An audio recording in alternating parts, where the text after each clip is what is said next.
Airport બનતા જૂનું airport અવાવરું બનતા ગાંડીવેલ જાડી જાખરાનું સામ્રાજ્ય છવાયું છે।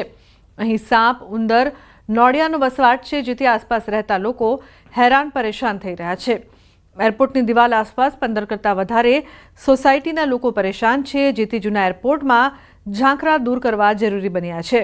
વળી સ્થાનિકોનું કહેવું છે કે તે લોકોએ ઘણીવાર ત્યાં કોબરા સાપ ફરતા જોયા છે, તેથી આ જગ્યાની સાફ સફાઈ કરવી ખૂબ જ જરૂરી બની ગઈ છે। સોસાયટીમાં મંદિર છે, બહુ સરસ મંદિર છે, બધા ત્યાં દર્શન કરવા સવારે સાંજે જ આવે છે। બાળકો ત્યાં રમવાવાળા છે, પણ ત્યાં બાજુમાં જ એરપોર્ટનું આવેલું છે, ત્યાં અત્યારે તો બંધ છે, તો ત્યાં ખૂબ જ બેલા અને જાડી ચાકરા ને એવું બધું બહુ થયેલું, એટલે બહુ જ ગંદકી થયેલી છે।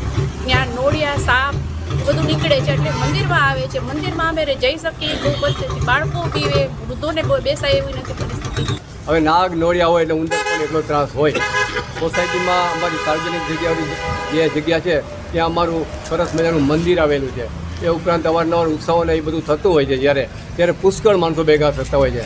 આવા સમયે એકાએક નાગ દેવતાના દર્શન થાય અને ભાગાભાગી થઈ જાય, આવી પરિસ્થિતિમાં અમે લોકો જીવી રહ્યા છીએ। ઘણી વખત તો મંદિરના ઓટા ઉપર નાગ દેવતા બેઠા હોય એવી પરિસ્થિતિ અમે જોયેલી છે।